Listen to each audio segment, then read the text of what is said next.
شخصی که عقد شرعی کرده تا چه اندازه مجاز است برای همسرش؟ آیا عقد تنها عقد، صیغه عقد، ما گفتیم نامزادی شرعی نیست، چیزی به اسم حلقه نامزادی نداریم، صیغه عقد داریم. آیا به مجرد عقد کردن کافیه که آقا زنش بگیره ببره خونه؟ کافی نیست.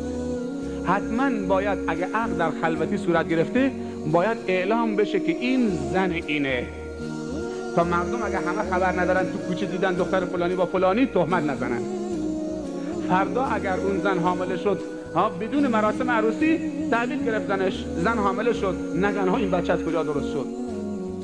نه، اینجاست که عرف هم دخیله. یک روزی رسول خدا صلی الله علیه وسلم عبدالرحمن ابن عوف دید که یک زردی رو پیراهنش هست، لباسش زرده. گفت عبدالرحمن بیا اینجا. گفت ما هذه السفره، این آثار زردی مال چیه؟ مال زعفران بود.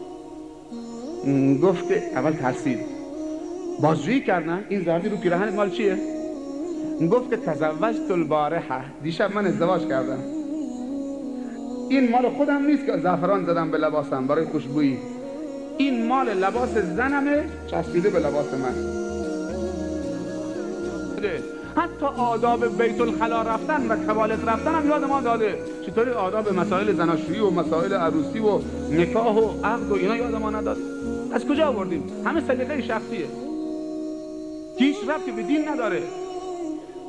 چطوری تو این مرد و چه به این سن، به این سبیل، به این ریش، با این جوانی تو بردی سر حوض، همه مردم دارن نگاش میکنن، دارن بدن میشوره، صابون میزنه شام، آدم خجالت میکشه.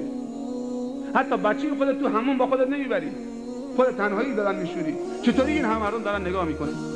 بعد حوله بهش میدی لباس عوض بکنه، خیلی زشته. بعضی جا دیگه رسم چیکار میکنن؟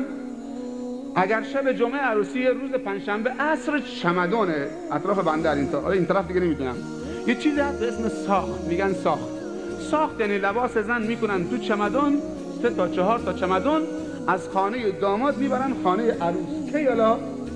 کی؟ عصر پنجشنبه، عصر چهارشنبه که فرداش جمعه است. 4 تا مرد میاد چمدون پر از لباس زن میذاره رو سرش، سازی و دهولی هم ساز و دهل میزنن، مردم هم مرد و زن دستمال بازی میکنن. حالا چه کار میکنن؟ بله دارن اعلام میکنن که لباس عروس خانم میخوان ببرن از خانه داماد به خانه چه. خیلی زشته. بعضی دیگه عروسشون سوار ماشین میکنن، همه گلکاری کردن تو خیابان، بوغ نگاه زن من میکنن. چی آخه اینا؟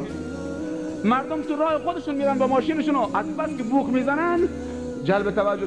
چه خبره؟ بابا اینجا نگاه بکنید، من زنم آرایش کردم، کنارم گذاشتم تو ماشین، صورتشم مکشوفه، نگاه بکنید. و هی مردم سوت میزنن و کف میزنن تو ماشین. و چقدر تصادفات که نشده، توییتا پر زن و مرد دارن میرقصن تو ماشین، یه لحظه شادی وقتی خبرش راننده رفت به جای دیگه.